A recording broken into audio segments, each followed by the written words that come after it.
Okay, magandang araw po sa ating lahat at panibagong vlog, panibagong updates na naman ang ating gagawin. Una nating pag-uusapan ay itong si Senator Amy Marcos. Ngayon lang, no, nagpapa-press con itong si Senator Amy at binuking nitong si Senator Amy ang plano ng mga galamay nitong si Tambaluslos.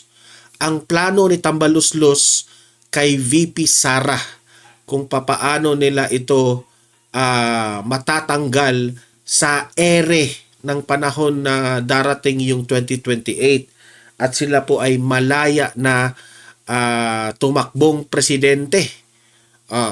Kasi alam nyo naman itong si VP Sara ay sure win na talaga. Okay? Sigurado ng mananalo sa 2028 election. Ika nga, sabi nila na ang tanging kalaban ni VP Sara kung sakasakaling tatakbo itong si Mayor Vico Soto ay si Mayor Vico Soto lang ang tanging kalaban ni VP Sara. Sabi ko, okay man si Vico Soto because he is honest and gusto naman natin yung talagang seryoso sa pamumuno natin sa pamahalaan. Ngunit, I would rather choose still ni VP Sara. Kasi si Mayor Vico Soto, when it comes to experience, mas malaki yung experience ni VP Sara. Hindi ko minamaliit si Vico Soto na maliit lang ang kanyang experience, but talking about facts, si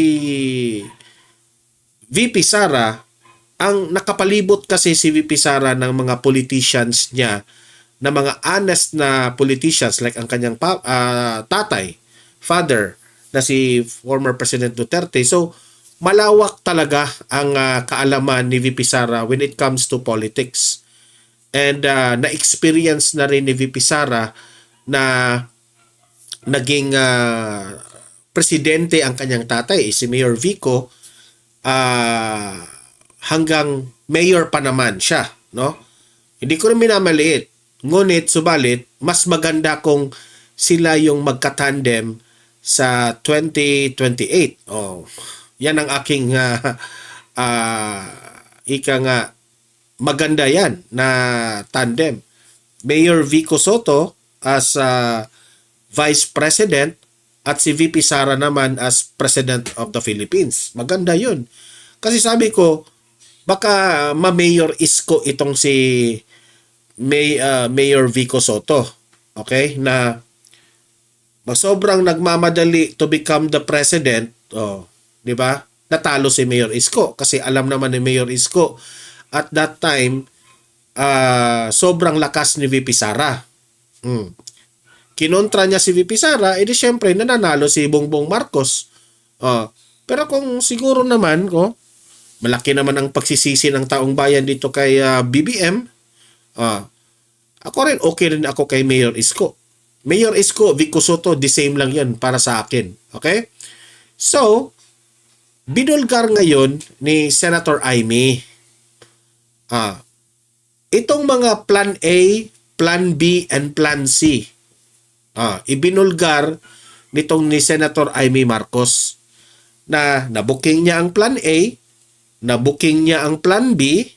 I-describe yan mamaya ni Senator Amy ano itong Plan A, ano itong Plan B, at itong Plan C ngayon kung papaano nila tatanggalin si VP Sara para hindi siya makatakbo sa 2028. Mamaya pakikinggan natin si Senator Amy dyan. Yun ang una kasi nating ipapakitang video at magre-react tayo. Pangalawa natin pag-usapan ay mainit na interview ni Karen Davila dito kay Erwin Tulfo. At tinanong dito at diniscuss dito ang interview na ito kung ito bang si Erwin Tulfo ay nagugustuhan ba niya o is he satisfied about the hearing yesterday. May nakuha ba sila? Kasi itong si Ben Tulfo, itong kapatid ni Erwin Tulfo, parang dinidiscredit niya itong hearing na ito na yung hearing na yan, walang papupuntahan yan. Ano lang yan, pasikat lang raw itong si Marcoleta. Parang ganun ang paniniwala ni Ben Tulfo na wala naman talagang nakukulong dyan, bla bla bla, puros lang yan ano daw, parang grandstanding lang yung mga ano. Sana naman, Ben Tulfo, wag ka munang pangunahan ang Blue Ribbon Committee nitong si Senator Marcoleta. Kasi po, mahirap eh. Mahirap rin na magiging committee chair sa Blue Ribbon Committee. Hindi yan madali. Kung akala mo ganyan lang yan kadali, Ben Tulfo, nagkakamali ka. Kasi gusto niya, ombudsman, lagi ang kanyang panawagan dyan. Wala talagang nakagawa yung ano eh. In aid of legislation. Alam niyo, sa totoo lang, Ben Tulfo, kung idirekta mo yan sa ombudsman, yan nga ang sabi ni Senator Marcoleta, hindi po pwede. Kasi, pati itong mga ombudsman, meron ring mga issues o tinatawag nilang meron ring mga korupsyon na nangyayari. So, the same lang talaga. Iniimbestigahan nila, wala man, hindi man natin diniscredit ang ombudsman. Darating man tayo dyan sa ombudsman. Pero unahin muna natin dito sa Senado kasi po, mahalaga po na makapagawa sila ng batas na maiiwasan na ito in the near future. Pagkatapos, matutuklasan rin natin ng buong sambayan ng Pilipino kung sino-sino itong mga taong ito na gumagawa ng mga ganito. Yan ang importante eh. Transparency for the Filipino people. So, yan ang kay Ben Tulfo. So, let's hear it from the brother na si Erwin Tulfo dito sa interview ni Karen Davila at magre-react tayo dyan. Okay?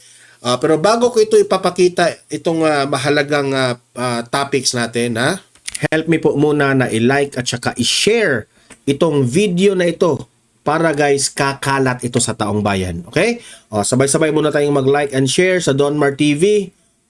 Itong video na ito, like and share. 1, 2, 3, go! Okay, naka-like and share na ba lahat? And also guys, sa mga bago pa lang dito sa aking channel, mag-subscribe na po kayo para lagi kayong updated sa ating mga balita. And at the same time, yung mga cellphone ninyo, ma-notify yan kung meron tayong breaking news, bagong uploads, o kung nagla-live ang ating channel. Ma-notify kayo lahat dyan. Kaya mahalaga po na mag-subscribe tayo sa Donmar TV.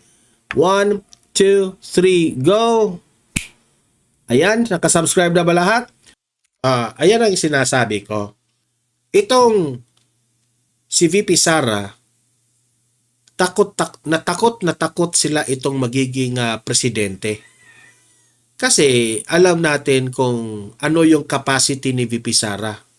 Ano ang magagawa ni VP Sara kapag siya na ang maging presidente. Well, inanalyze ko yan, syempre matatakot lahat. Na minsan lang tayo magkaroon ng presidente na takot ang lahat. Alam naman natin ang pangunahing problema ngayon ng Pilipinas ay itong korupsyon. Si Bongbong Marcos po ay hindi siya kinakatakutan ng mga government officials. Wala. Hindi sila takot to the point na easy lang sa kanila na gumawa ng korupsyon. And I know for sure that kaya pala naglalag kasi nag-scan itong malware bytes. And I know for sure na itong si VP Sara, kapag siya na ang presidente ng Pilipinas, ay gagawan talaga yan ng paraan kung papaano hindi makakalusot itong mga korupsyon, especially dito sa mga nangyayari sa DPWH, sa COA, at itong mga congressmen na humahawak ng mga projects o nagpo-propose ng mga projects. Gagawan at gagawan talaga yan ng paraan. Kaya ngayon, gusto nila bago mag-eleksyon sa 2028 ay dapat matanggal si VP Sara, ma-impeach, o kasuhan nila kung anong ikakaso nila at gusto nilang ikulong si VP Sara. At yan ay hindi nakalusot kay Senator Amy Marcos. Ibinulgar ito at ibinuking itong mga plano na ito ng mga tambaluslos. O heto, panoorin natin.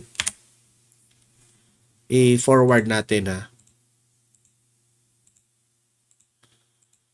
Forward natin. Wait. Ito na tayo ngayon, Yan. mga Yan. Anong sabihin, napakasimple ng mga pangyayari dyan, nagkakagulo sa ombudsman dahil hindi sila nagtagumpay sa PI. Una, Plan A. Ano ba ang Plan A na nangyari? Itong People's Initiative. Hindi po nagtagumpay ang mga tambaluslos dito sa People's Initiative kung matatandaan ninyo. Okay? Mga PI nila. Hindi rin sila umubra sa impeachment. Kaya Sa impeachment ni VP Sara, hindi rin sila umubra. Dahil mismo ang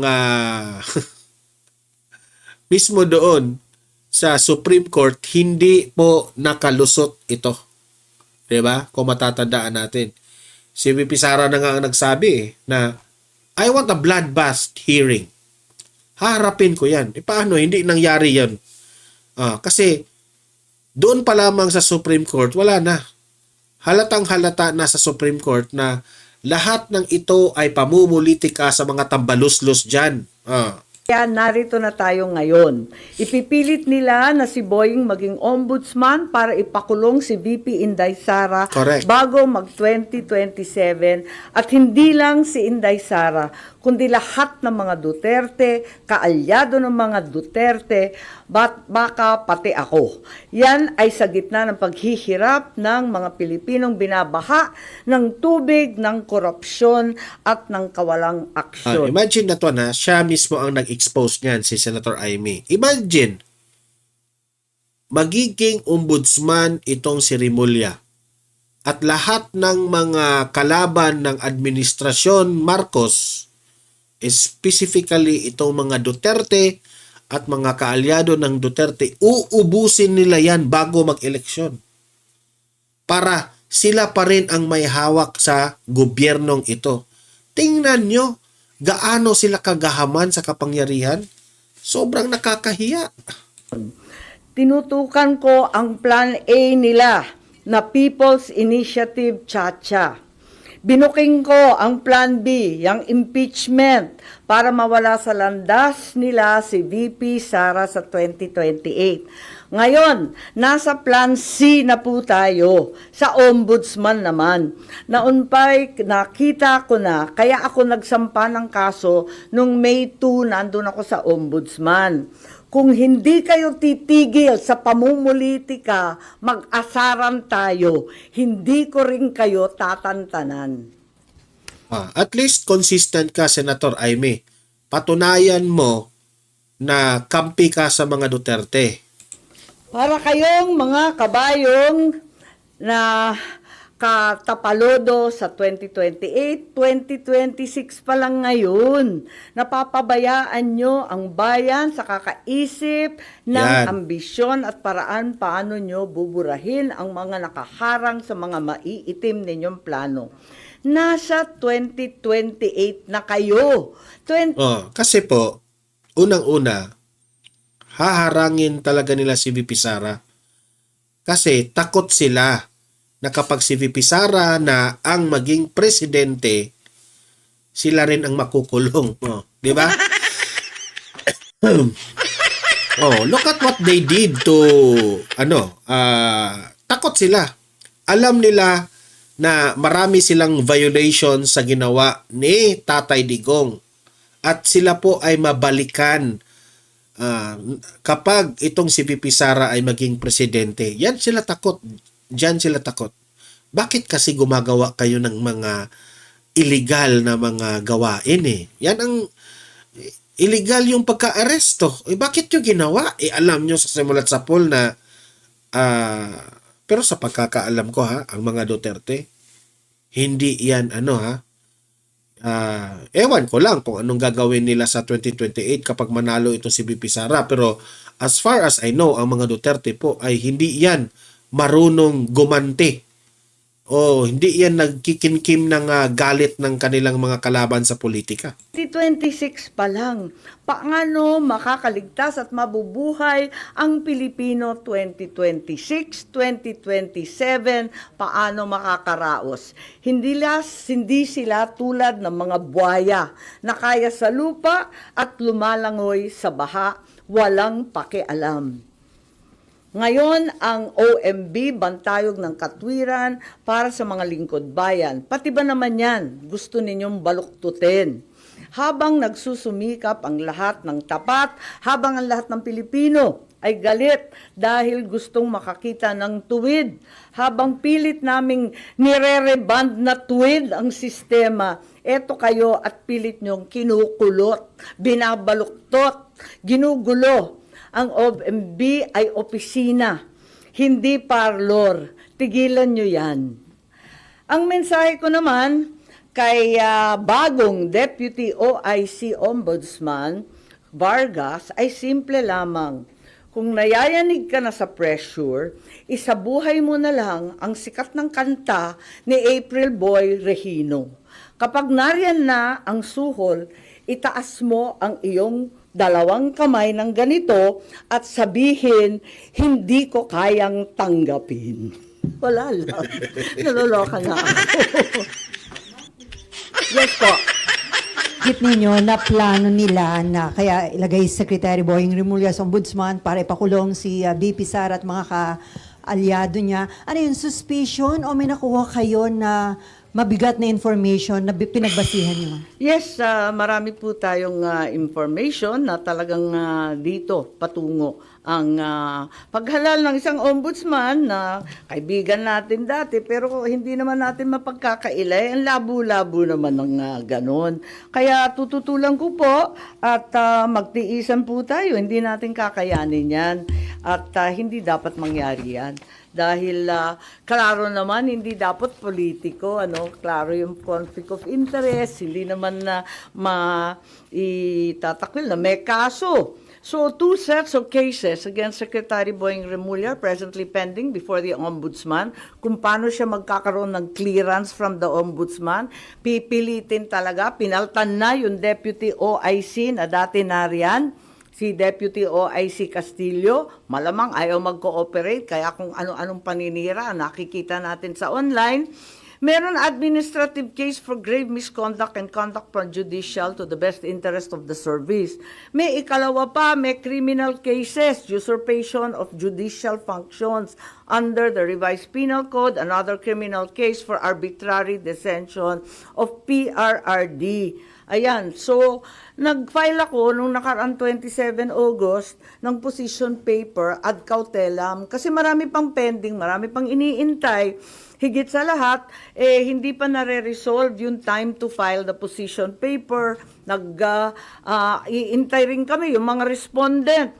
Panay ang extension of time to file, wala pa, hindi pa pinipila, tapos yung counter affidavit pa.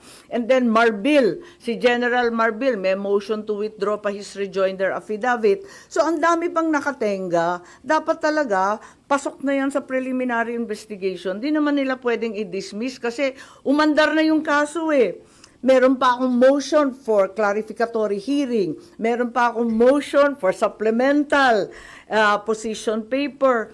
Kaya, ayun, nung nag-file ako nung 27 August, yung sumunod na araw, wala, tinanggal na si OIC Ombudsman Marie Flor Punsalan Castillo.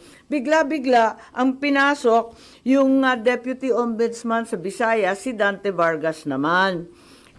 Ang dai-daing naririnig, ang daming haka-haka, ang daming pinapakita na sinisiraan na nga si OIC Ombudsman Castillo na dati-rati, wala naman tayong naririnig tungkol dyan. Kung ano-anong district engineer flood zone control, talaga naman nasa uso bigla. Ang totoo, ang balita, ang pagkakilala kay Justice Punsalan Castillo, hindi daw yan napapagsabihan kasi very independent-minded at very legalista. Kaya hindi talaga nauuto, hindi talaga nasusuhulan, yun na nga.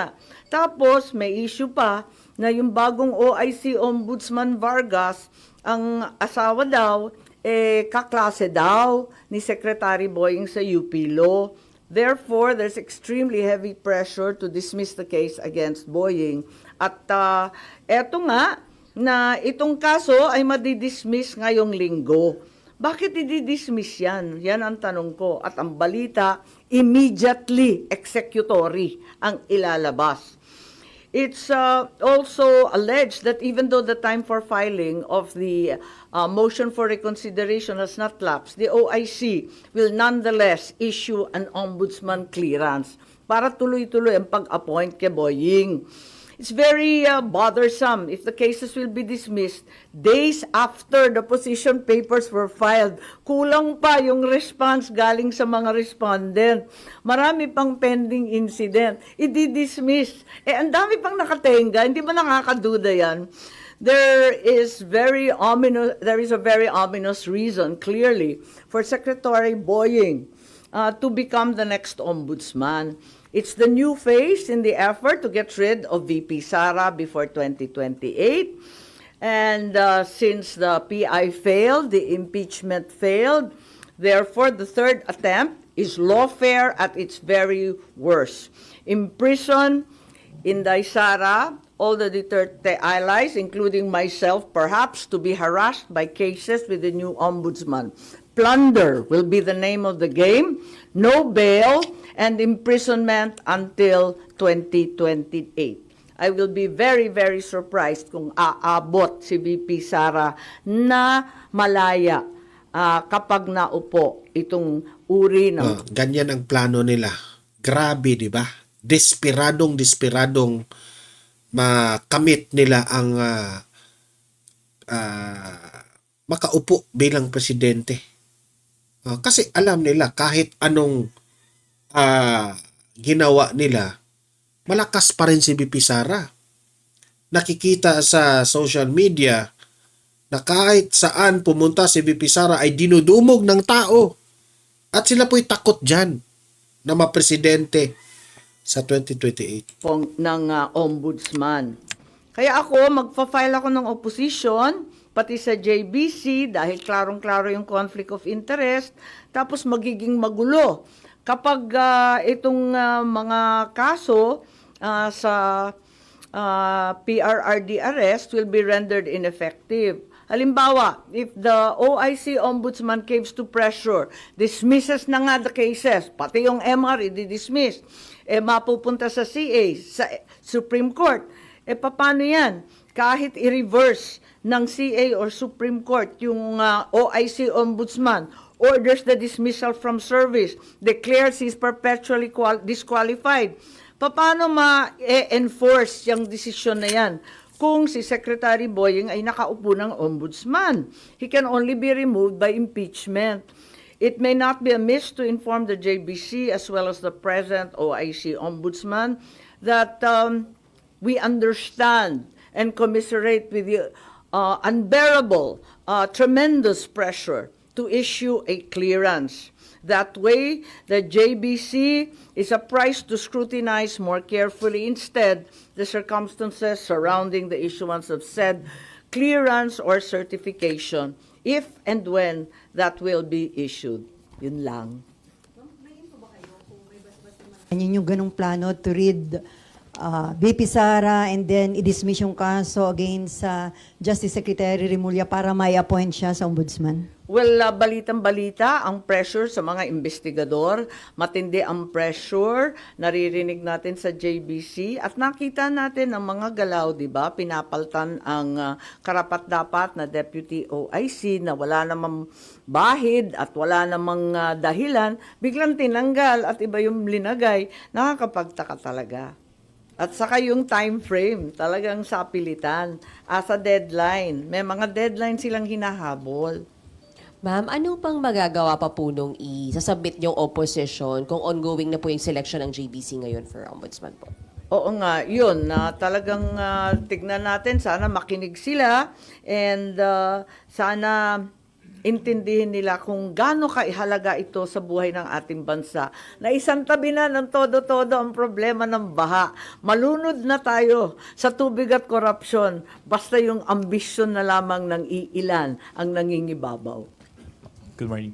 Ma'am, ngayon yata isasalang sa JBC interview si Natapos na, alas 10. Oh.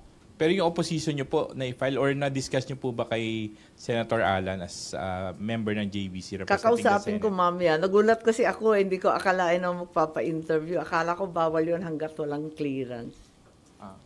Aminin ko, hindi ko alam na kanina naka-schedule agad-agad. Will you also question his being included sa shortlist? At tignan natin kung anong gagawin. Pero hanggat maaari, talagang pipilitin ko hanggat kaya at tututulan. Tulad nga ng sinabi ko kanina, ay nako, hindi ko rin kayo tatantanan kasi klarong-klaro naman ang moves nila. May message din po sa Garapala na po. Ma'am, ang mensahe niyo po sa ading nyo na ultimately siya na may appointing authority. Ay nako, talaga naman, hindi yata nakikinig. Ma'am, kung ayaw nyo kay Sec Boying, kanino kayo doon sa 17 o 16 na iba pa? Ay hindi naman sa ayaw ko. Kaya nga lang, wag naman binabraso yung ombudsman. Yan na lang ang huling hantungan ng hustisya, ng katotohanan. Ang bigat naman nun. Constitutional body, guguluhin, ano? Wala naman akong sinasang-ayunan. Ang sinasabi ko, klarong disqualified. Kaya wag na lang. Ang liwaliwanag naman ang conflict of interest. Nakikita naman natin ang problema kapag may pending admin and criminal charges pa. Ang bigat naman, tapos gagawin ninyong ombudsman. Tama ba yun? Wala naman akong kinakampanyang kandidato para ombudsman. Sa totoo lang. Di ko nga kilala yung mga listahan. Siyempre, trabaho ng JBC yun eh. Wala na. Ibang issue lang. Ay, okay. Pero babalik pa ako sa budget. Okay, Oo, sige. yung madalian lang kung gusto nyo. Pero yun lang. Yes po. Ma'am, hindi ba parang ang for a goal na tanggalin lang si VP Sara, yun po talaga yung goal ni Secretary Remulla? Eh, hindi siya. Siguro yung mga nag-uutos din sa kanya. May amo yan eh. Marami kasi, di ba? Di ba masyado nang maliwanag ang pattern. Noon sinabi ng iba na napaka-alarmist ko. Bakit ko binubulabog ang lahat tungkol sa PI? O ngayon, tignan natin. Tapos yung impeachment, walang maniwala. Ako, naniniwala ko na itong si Senator Amy, may alam ito. Kapatid ito ng presidente. May alam yan. Tutuloy, ayan, pinuloy, wala rin nangyari. Kaya nandito na tayo sa Plan C. Yan talaga ang nangyayari. Ma'am, saan nyo nakuha yung information na may ganito? Alam nyo, mas mabuti yan na binubulgar at binubuking na niya kaagad para yung plano hindi na hindi na makapagpatuloy o kung itutuloy nila, at least booking na sila. Plano, Naunahan na kay Senator Amy. ombudsman siya para ipakulong si VP Sara. Maliwanag naman kasi talagang sinabi na rin nung nag-iimbestiga yung mga Quadcom tungkol sa confidential and intelligence funds na ang tinutukoy plunder charges, non-bailable, kulong bago 2028. Nakausap niyo na si VP Sara about this, ma'am? Yung possibility Hindi, ng actually ombudsman? hindi pa. Kasi wala siya rito, sa totoo lang. At sa dami ng problema nun, dadagdagan ko pa. Hanggat kaya ko, talagang hindi ko tatantanan to. At mag-asara na lang kami. Pero, ma'am, sorry. Pero Yep. hindi naman po ang gusto ni VP Sara, di ba? Sorry? Masagot po, yun din ang gusto ni VP Sara, masagot sa proper forum yung mga charges. laban po sa kanya. Tama.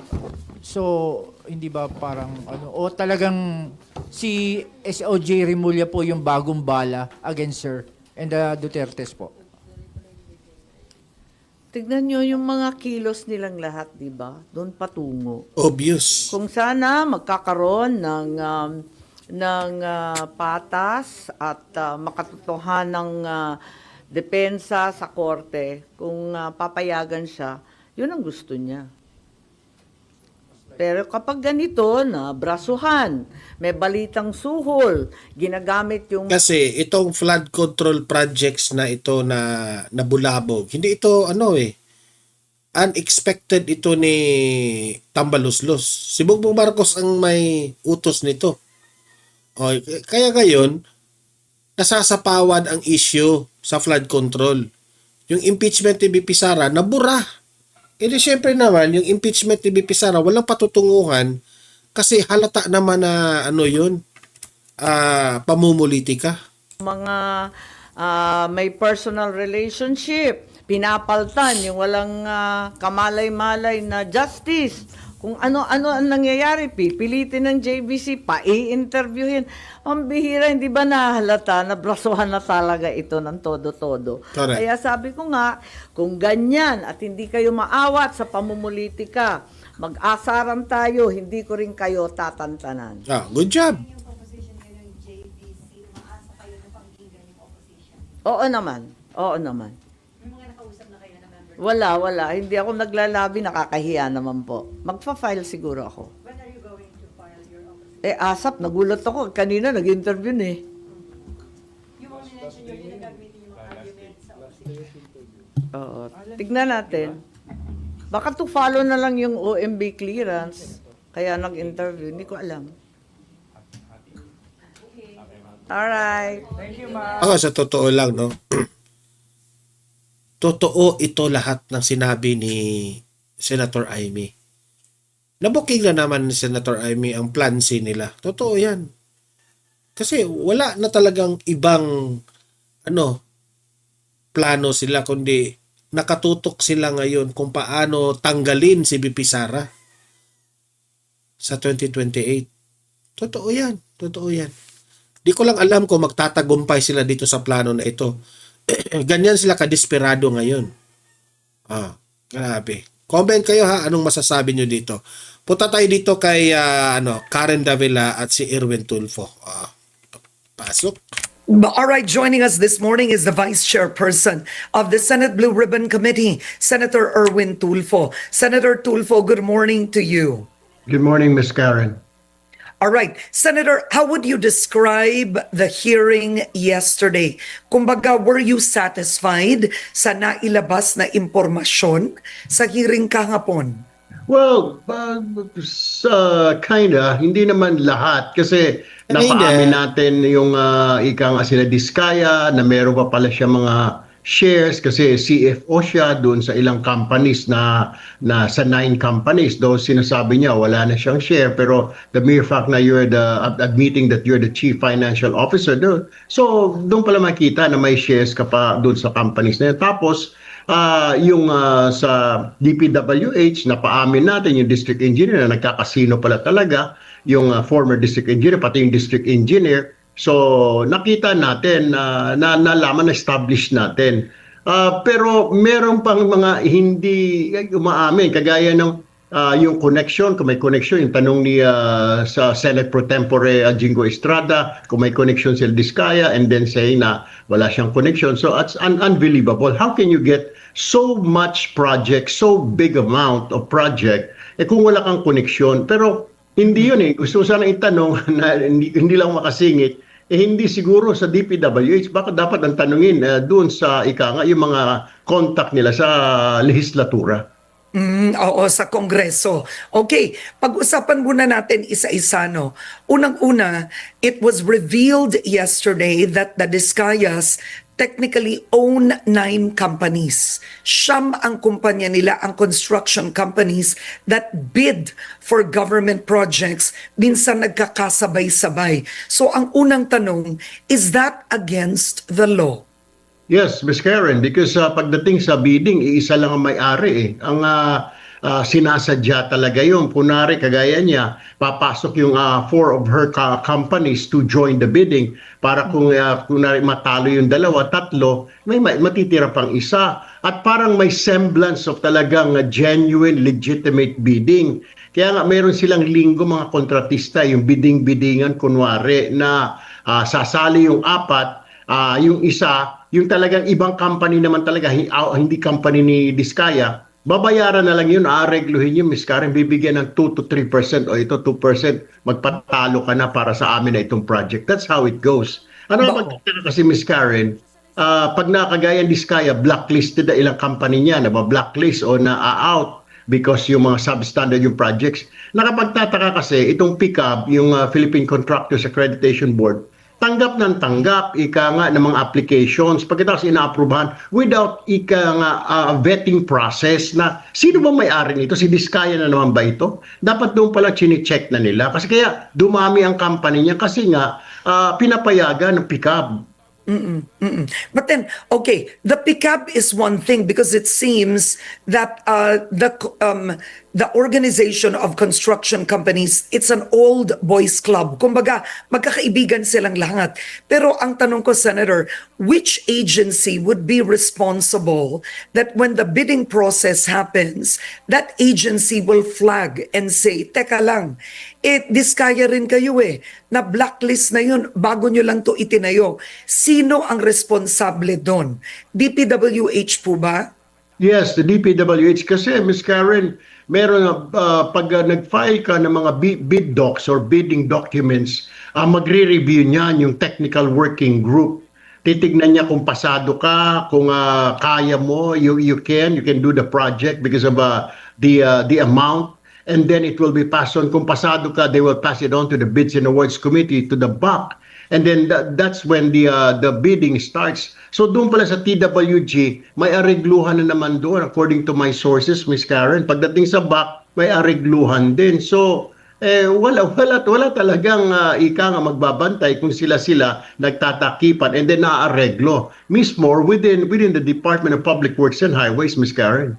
Okay, but I watched the hearing yesterday and I saw how Diskaya answered the questions and it seems she was quite relaxed, unbothered. Did that bother you?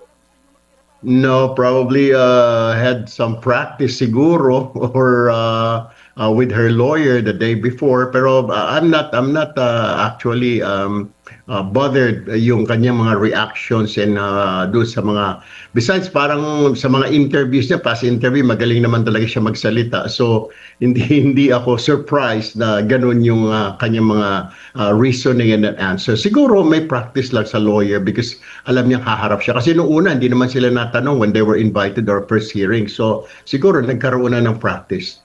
Oo. Now, ang kakulangan kahapon, maganda yung nabanggit nyo kanina, is the connection of the role of construction companies with lawmakers, legislators, and the DPWH to actually connect the system of corruption. Yun ang hindi pa lumalabas, Senator, no? Yes. As a matter of fact, I was listening and I was reviewing yung mga sa social media. And they were already criticizing, bagamat second hearing pa lang ito, they were already saying na wala mangyayari dyan. Magtatakipan yan na Senate, etc., Congress. So, I believe the President will, anytime now, will create this. Actually, meron na yung independent commission. I think it's a Presidential Commission on Flood Control who will handle the investigation. Sana pati yung prosecution, lahat, DPWH officials at saka ang mga contractors and kung may mga lawmakers, pati lawmakers na rin. Tapos, yung Senate siguro, the Blue Ribbon's job nila siguro is to really come up with a law. Because we're investigating right now, we have all these hearings for in aid of legislation, di ba? So we will come up soon a law that will really stop all this, Ms. Karen. Kasi this is like a deja vu, Miss Karen, you remember? I mean, during Napoles, si Napoles kasi mag-isa lang siya. Ito, mas dumami, mas maraming contractor. At saka kasi mas malaking pera naman. We're talking of trillions of pesos. Kay Napoles, hundreds of millions lang. Pero this one is trillion. Tapos, ilang lawmaker. Ngayon, mas maraming lawmaker, Ms. Karen. So, I believe, dapat talaga humawak nito, independent commission na sasagot lang kay Pangulo. Kasi, if we will investigate, tama naman yung observations ng mga tao. Kayo-kayo lang din yan, pagtatakipan kayo. To be frank with you, we cannot summon congressman in our hearing because of parliamentary courtesy. We cannot do that. I mean, ganun din sila, mag-iimbestiga sila yan next week. They cannot summon us kasi pwede namin sabihin, bakit ka pupunta dyan? Magkakapareho lang ang level natin, di ba? So, my suggestion is, siguro talagang it's high time an independent commission will take over the investigation for prosecution, Ms. Karen. Magandang sinabi mo at kayo na po nagsabi nun, Senator Erwin Tulfo, no? You cannot call a congressman to appear in the Senate Blue Ribbon Committee. You have, of the 15 construction companies, you have 2 of them that are the founders are congressmen. Zaldico of SunWest and yung kapatid niya Christopher Co, no? Isa pa, High Tone, I believe, yung kumpanya. So, ang sinabi ni Congressman Terry Redon ay hindi na iimbestigahan si Zaldico kasi daw nag-divest na sa SunWest. But it's that kind, of behavior that creates distrust, itong feeling of protection. So, paano po ito, sir? May 3 na kayong sumipot, I believe. Paano ang SunWest at High Tone? Anong plano po ng Senate Blue Ribbon Committee doon? Siguro I will have to consult with me and other officials. I mean, the vice chairman of the Blue Ribbon with Chairman Dante Marcoleta regarding this matter. Kasi may representative siya. Actually, hindi naman yung mga congressman ang sumipot, kundi mga pangulo because according to the documents, they were just the founder. Pero siguro, if you're talking about mapoprosecute ba sila because that's what people are waiting right now, siguro why don't we just leave it to the Presidential Commission? Kaya nga sabi ko kanina, para to be safe, dapat siguro when it comes to prosecution, investigation for prosecuting these people, siguro we'll just have to leave it to the Presidential Commission on flood control. Tapos, kami naman sa Congress at sa Senate, we'll just have to do all this hearing para hindi na maulit muli, di ba? Na we come up with laws, talagang yung matindi na batas na from doon pa lang kasi nagkakaproblema, Miss Karen, hindi naintindihan ng mga tao. Paano ba nangyari yan?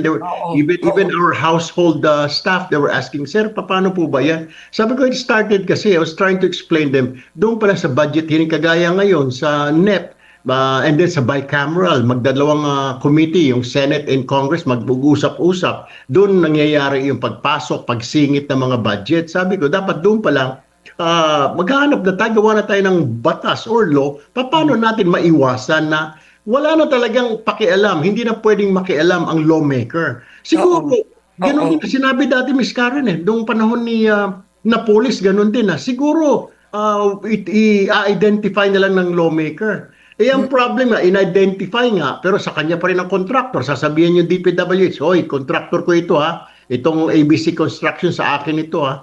So, papayagan naman ng DPWH. So, maganda yan. Balikan natin. No? Let's start from the very beginning para maintindihan ng audience ang proseso talaga.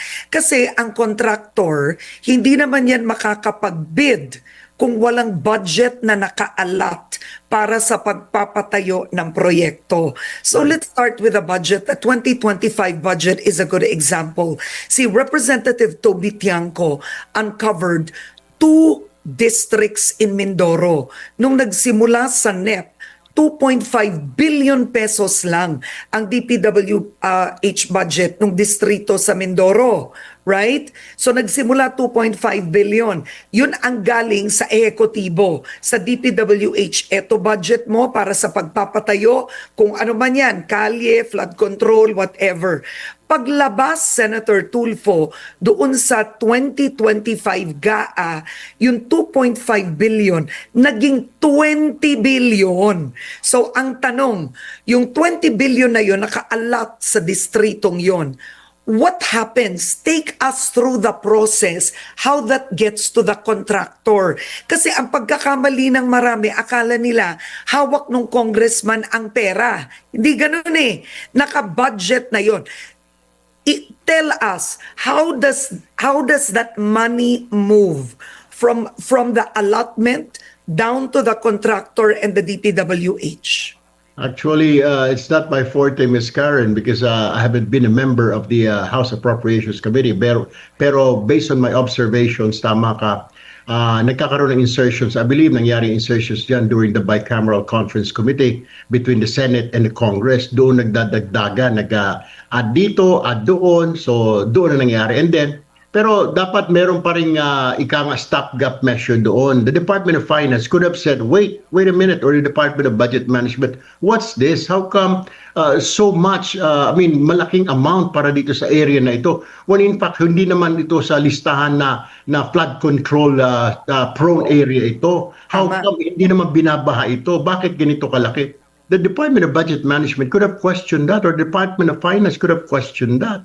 Pero syempre, you know, alam mo yung politika sa atin. Pag yung politician will say like, no, gusto ko yan. Minsan nasusunod, yun ang nasusunod eh. So, walang magawa si Secretary, walang magawa yung Department of Finance, kundi oo na lang. And then, oy sa akin yan ha, or yung sinasabi mong 20 billion, 5 billion sa akin yan, DPWH ha, sa district ko yan. At DE or RD, gusto ko, Regional Director, ito ang contractor ko nasasali, panalunin mo yan ha.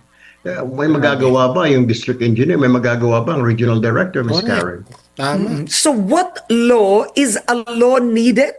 Really, what kind of law could you craft for legislators to actually stop inserting funds when it comes to infrastructure? Actually, sa totoo lang, ang tagal-tagal ng racket ito. Nagbago lang ang amount, di ba, Correct. Senator Tulfo? Kumbaga, ngayon napakalaki, naggahaman. Pero yung ganitong estilo, luma na. So ang tanong, what kind of law is needed for that system of corruption to stop? It seems it's an ecosystem of corruption eh. I know, Ms. Karen. You're correct that this has been going on for quite a while now, and we thought that after the Janet Napoles incident, this would stop. Unfortunately, it did not. It continued up to this point. So, siguro we have to craft a law, not only in the Senate but also in Congress, na lawmakers cannot dip their hands in the national budget. They can identify, but then the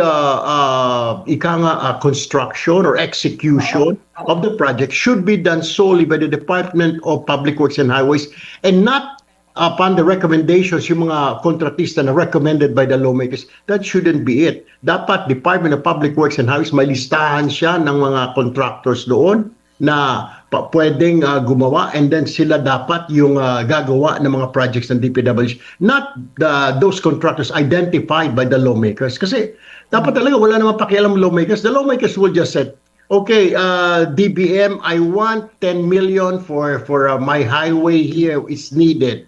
Tapos na yung patrabaho niya. Hindi siya magdidikta sa Public Works and Highways na itong contractor na ito ang gamitin mo. Kasi doon nagkakaroon ng problema, Ms. Karen eh.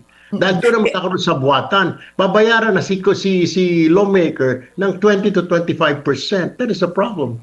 Ang maghirap pa kung yung lawmaker mismo ang may-ari ng construction company.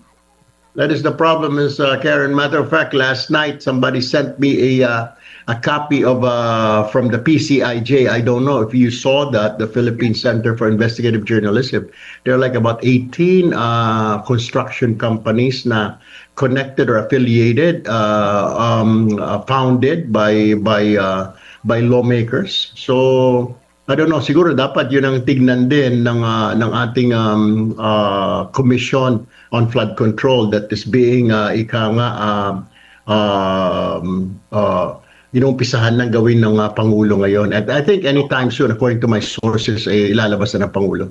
Okay. Now, tinanong rin ng Senate Blue Ribbon Committee kay Diskaya, do you have a photo of all your projects. I think all their companies were able to corner, is it more than 400 projects? Tama po ba to?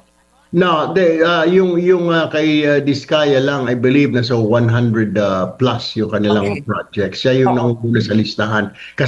Magkakasama yung 3 or 9 companies niya nakakorder ng 100 plus flood control projects. Okay, what is the gap or the responsibility of the DPWH in ensuring that the projects, one, are not substandard, they're not ghost, they're finished, natapos sila.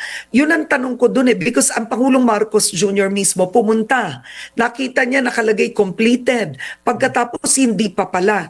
Sino ang responsable to check if the contractor delivered? The DPWH, of course, the district engineer, the project engineer, common sense, Miss Karen, kasi ikaw yung project engineer, ikaw assign ka dito na kailangan matapos mo yun, di ba? And then you file a report. Siguro, si Secretary dito sa Manila, yung office dito, nagre-rely lang. And former Secretary Bonon admitted to me na he just relied or relies on the report of his people on the ground, like project engineer, district engineer, regional director. Isa pa dyan, Miss Karen, dapat talaga, kaya nga kahapon I was also asking COA, have you already relieved your person assigned to the first district of Bulacan? Kasi dyan yung maraming ghost project. Hindi pa raw nila nare-relieve. Kasi there was collusion. Yung Yeah. report kasi ng COA, dapat yung COA magsasabi, unfinished, dapat hindi pa babayaran. Kasi may post-audit eh. Whatever happened to the post-audit? Yung i-audit mo pagkatapos na magawa yung proyekto. What happened there? Saan siya? Nakapikit siya when he or she Yeah. audited that? I listened to that yesterday, and I wanted to ask you, it seems to me that COA is asking for documents, right? Ang hinihingi nila document submission. And it's after, I believe, mayroon nga silang 1 year na palugit. Yun ang sinabi sa hearing, No, no? Ms. Karen, that's why we really have to come up with a law very soon. Dapat physical inspection. Yes. Kasi At document ng isang tao na nakakaintindi. Yun eh. I don't know if the COA would understand specs. Pag nag-site inspection, alam niya, o mali ito, mababaw ito. Yun ang tanong ko. So, does the DPWH have that agency or that division wherein hindi to related sa district engineer? As far as I know, Ms. Karen, wala silang agency na ganun to check, pero meron silang mga project engineers. Ang daming dadaanan, Ms. Karen. May project engineer ka, may district engineer ka, may regional director, 3 levels, then may COA pa. So Yeah. whatever happened to this four layers na ito, Ms. Karen? Kaso yung lahat sa DPWH, ang mahirap, if they're in the system, it's all collusion at this point. Kaya that's what happened in Bulacan, the ghost projects in Bulacan, because they were colluding at each other. The district engineer, the assistant district engineer, the project engineer, and then you have the commission on audit. Yeah. Okay. The problem also here, Ms. Karen, is that yung So, malinaw no na nalulusutan po ang corruption sa style na ganyan eh. Bakit nakalusot ito mga ghost projects na ito? Natrabaho man yan ng mga district engineers. Sabi pa nga dito ni Tulfo, dadaan rin ito ng mga project engineers. Tapos meron pang COA. Anong ginagawa sa apat na yan, di ba? DPWH. Ewan ko na lang, no? Pero sana na makapagawa na talaga ng batas na paano kaya nila ika-crafty ang batas na yan, pero sa susunod na gumawa ng mga ganitong proyekto ay talagang walang makukuha na mga porsyento itong mga government officials na ito. Na lahat ng budget na ito mabubuhos po sa proyekto. Okay? Okay. Sige, tatawagin na lang nating okay yung mga substandard. Pero ang nakakasakit pa dito, yun talagang mga ghost projects na ito. Imagine that one, nakalagay doon, tapos na ang proyekto, pero walang nakikita. So, imagine, 100% ang corruption doon. Bulsa kaagad yung lahat. Diba? This is harap-harapan na pangungurakot sa taong bayan. Okay? Kayo nang humusga. Libre kayong mag-comment, mag-react dito sa very interesting topic ni Karen Davila at itong si Senator Erwin Tulfo. Okay? Ano masasabi nyo dito? Ganyan na ba kalala ang korupsyon sa Pilipinas? Mag-comment, mag-react, at usap-usap tayo sa comment section sa inyong mga argumento. Don't forget, i-like at saka i-share itong video natin para kakalat ito sa taong bayan. Marami po ang makaalam sa katotohanan. And sa mga ngayon lang nakapanood ng ating live dito sa Donmar TV, i-consider na i-subscribe itong channel natin kasi libre lang ang mag-subscribe. Walang bayad yan. Okay? So, updated pa kayo. Di ba? So, see you in my next video. Have a great day. Have a great night. God bless po sa ating lahat. Mabuhay ang Pilipinas and God save the Philippines. Bye-bye.